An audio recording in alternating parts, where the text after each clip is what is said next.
So I'm just going to say hello to Explosive Nation. This is TNT Talks. What's the show called again? Behind Our Eyes? Yeah, that's the Netflix one, isn't it? This is the name of Yeah. Netflix. So I wanted to talk about I that think it's because also a name obviously, of a movie as well. it was, yeah, it's a. Is it a movie as well? I know this is because No, obviously no, I'm like, yeah, it sounds like the name of an actual movie. It's probably got a different title, but there's a movie I swear that came out before. It's got a similar name. Anyway, to be movie. honest, to be honest, I think you can string together like 10. I don't know. You could probably string together several different words, and you could probably pop up as a movie. Yeah. That is the world we live in now. Honestly, it didn't need to We be live a in, series. It could have been a movie, but I really loved the character development, so I think it was worth it. right. Okay. Have you interesting? Um. Yeah. Okay. All right. First of all, So the okay. premises of the show. So Okay. the TV series, obviously, spoilers. The TV series is pretty much about a woman who just broke up recently with her partner. She's like struggling with like some loneliness, and she randomly meets a guy while she was going out, and it's kind of like how she gets involved in their strange marriage, etc., etc. Adds supernatural stuff to it, and we're here. Yeah, basically. I mean, at first, what I thought was interesting was, when the interaction starts happening, and you know, the way the camera pans out and you hear that noise, and at first you're like, why does it keep doing that? It's in the back of your mind. It's like, okay, why does it make this weird kind of noise? And then because after a while, because I was like, this is starting to not make sense to me. So then obviously being me and obviously being a media student, I'm just like, okay, yeah, something's off a little bit with this. Let me see what other people are saying online. And I pulled stuff way through, and then I was like, and the first thing that came up was, well, I was first annoyed with the way the show was portraying certain things in it. So when I searched that up, Yeah, you it said came up that. with. I thoroughly enjoyed the show, honestly. And I understand the Instead of things that you thought were problematic, but in my mind, I just felt like that those things that could have possibly been problematic were really, really kind of overshadowed by what I Okay, thought was really good character development okay, okay, and but writing. I just really thought it was good writing. But I do agree with your general concerns about it. But okay. I just feel like it's uh, really good character development and writing. Okay, first, okay. So at first, I was like, you know what? There are several things I think is a bit wrong with the show, and I would start to point them out like later on. But the point that I'm really trying to get to right now is that like, um, we live in the world of excess. We live in the world of excess at the moment. We live in the world of excess. There's like copies of everything. Like, so it's very. When I watch the show, it's the premise of it, the ending of it, it's very similar to essentially black people horror. Now you know what I mean. This the whole Key and Peele's writing. The premise I of don't it is know, man. very I've much seen way based on more that horror than premise. you, I think. And it didn't really remind me of black people horror so much as it reminded me of body horror in general and the whole fear of loss of identity and being swapped out with another person, which is actually very common in East Asian horror. Yes, East Asian horror, So I didn't really sure, feel but like then it was okay, like black horror because black horror is about identity, but specifically black identity. Whereas this one wasn't so much specifically about like an ethnic identity; it was sure, about the okay. identity of one single human No, being. no, fair enough. You are on some level. Yes, I agree with that. But for me, I very much felt that vibe, considering it was very much focused around this. Considering the main character is very much this black woman. The problem I and the problem I start. So I'm like not impressed. It's like watching. It's like every time I watch a. It's like when you're on YouTube and you see people dancing and stuff. You're like, and they keep just doing and everybody does the same basic dance. And it's like, oh, watch me dance to this song, and it's like I've seen it already. Do something interesting. Do something that's gonna magic. It's like go to a magic show and seeing the same trick all over and over again. It's like, okay, well, it doesn't. You're good. I mean, you can be good or you I can be mean, standard, but it's the same thing. okay. So my point about that would be, I feel like people who watch a lot of movies and see a lot of shows, I think they've been spoiled by so much variety that a lot of people don't appreciate just quality. You don't need to reinvent the wheel because the wheel only needs to be invented once. You just need to create something that's quality. You know, and I thought the show was, fairly decent. Though near the end it started to drag. I'm not gonna lie. And I really, really hated the male character, the male lead. And everyone kept saying he was hot and Scottish. The only thing I found hot was his accent. Right. So the problem also with this is also the thing that is very much bad. What that very much is in line with, I guess, white representation or black people in general is that did you notice that no black person in this entire movie was above the station of a white person ever. Literally. And did you notice that in everything? I mean, that's true. That is true. But like based on the area that all this was filmed in and stuff like that, and the fact that we're looking at it from the perspective of a black woman, kind of like with these like rich white people, I think it was actually kind of realistic because if you've been around that area, like it's literally just white people. But here's the argument. But no, I thought it was actually poignant to have that because even though like she was sleeping with him and stuff like that, the way he treated her afterwards was horrendous. I don't think she should have ever gotten back with him, and I feel that is negative. It falls into the single black mother, desperate black woman stereotype, where it's like she should almost be grateful that these rich, good-looking white people are paying attention to her. When really the real story is that it's her loneliness that's driving her to be with those people, even though they're both terrible people who are love bombing her. That's actually what's happening, and she's feeling like, they need her. It's just delusion, which I do think falls into the negative stereotype of the desperate black woman. One thing I did like about her archetype is that the father of her child wasn't a black man. I think I like that because there's still that stereotype that here's my question. I'm not sure if he was a black person or not. I go back and forth. No, he's mixed race. He's mixed race. It's not America where like African American people can be generationally mixed. He's a mixed race person. Oh, so he's a mixed race person. So I thought. Yeah, it's the UK. He's a mixed race person. If you see a light skinned person in the UK, he's most likely mixed. Okay, fair enough. That's a fair argument. But here's the other argument.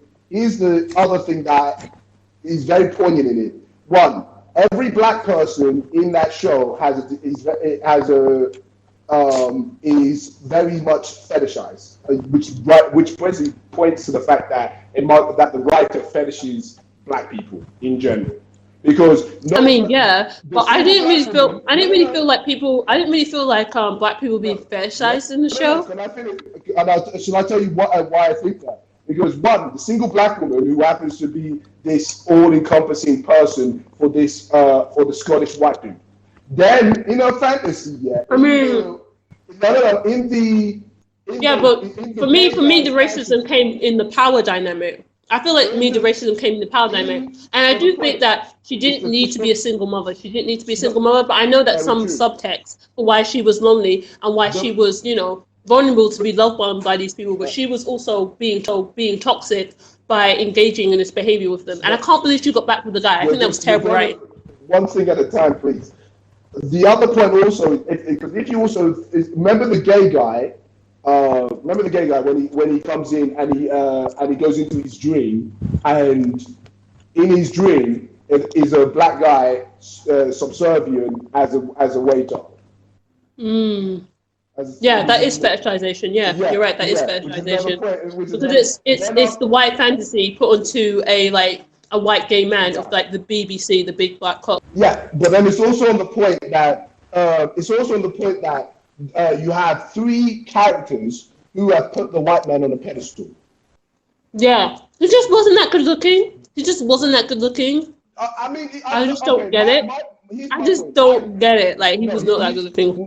In my opinion, I don't think he's ugly. I don't think he's like. I don't think he's ugly, but he's not as good looking. He's not so good looking that all three people should be like gagging over him. Exactly. And secondly, he shows tendencies of his behavior patterns are very. It's like she's getting back with him when he's shown that he's a toxic person. Yeah, because of the way he essentially condemns. But the way, she basically quit her job after what happened with his wife.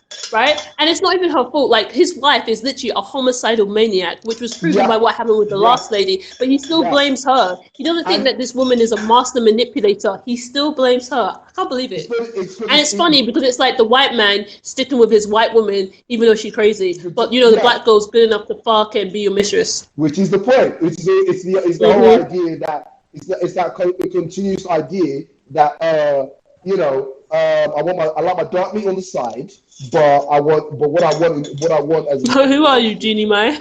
No, yeah. She said it first, didn't she? But I do find it interesting that the people who were worshipping the white man were like a bunch of marginalized people. So the black girl, the woman, the white woman, she's a white woman, she's still a woman. She's idolizing him, and then the gay man. They're all idolizing this guy who's basically at the peak of society. Yeah. Three marginalized people worshipping like straight white dick. And I'm just like, thanks, babe.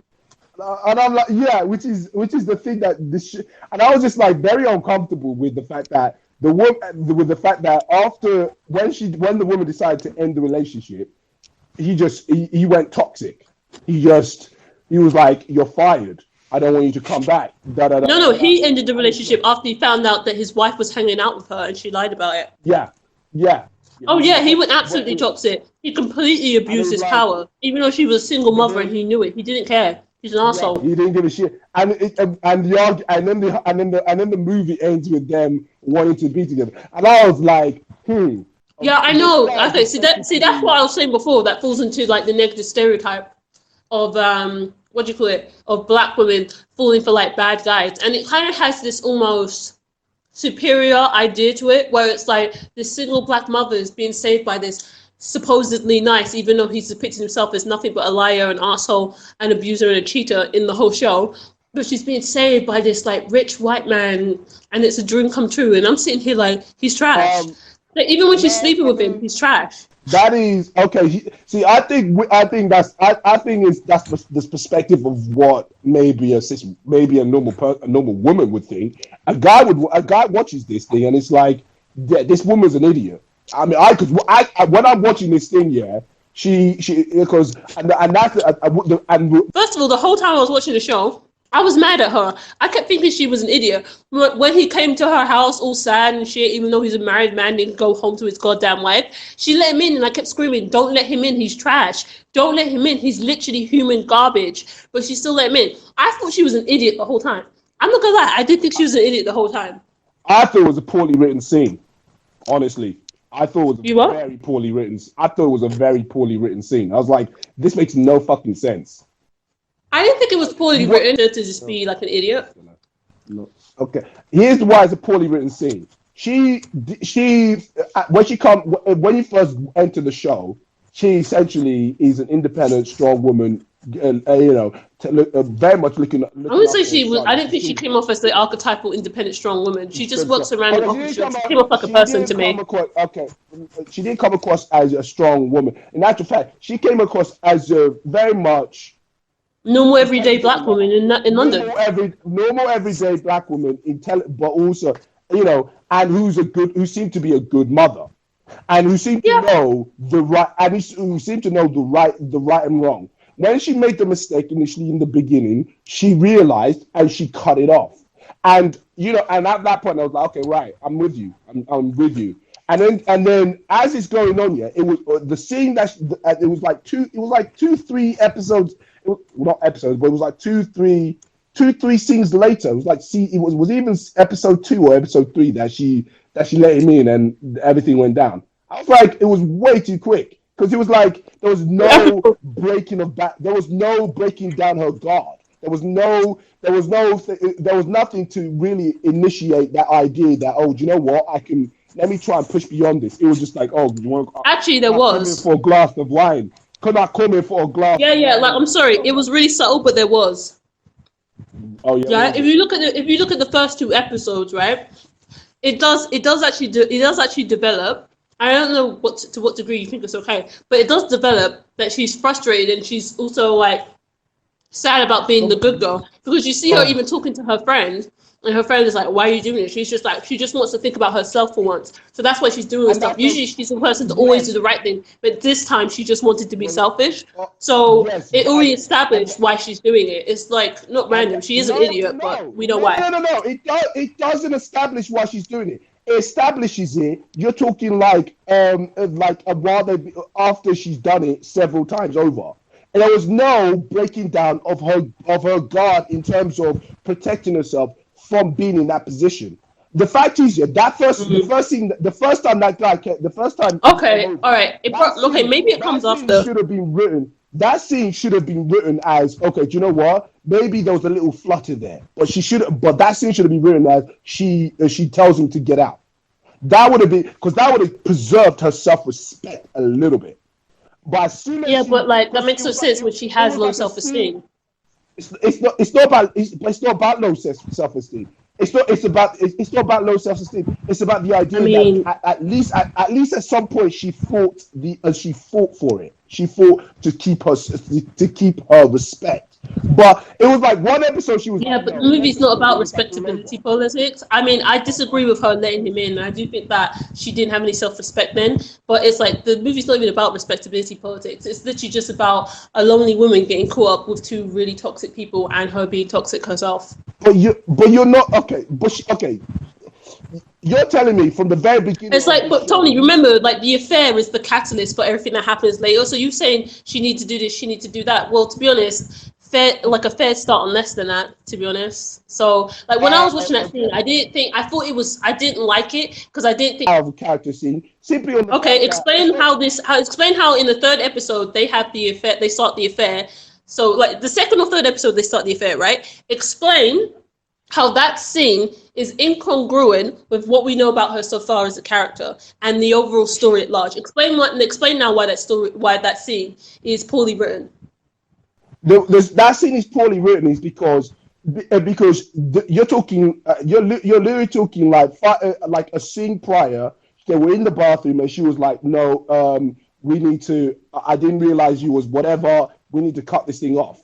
And then literally, and you're talking like an episode later. Not an episode, there was not much kind of interaction in between, building up between them by that time. It was more like she said let's just thank God it didn't go any further, let's keep it professional, whatever. And then barely any form of further interaction in between them. He's come over and suddenly it's all on the table. Which in reality really doesn't work. In reality, it doesn't work like that. It really doesn't.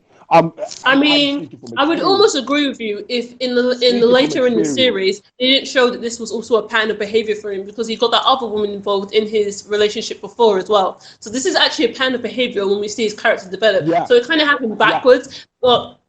In the overall context of the series, the scene made sense. But it's like when we go later into the series, we realize how much of an arsehole he is and how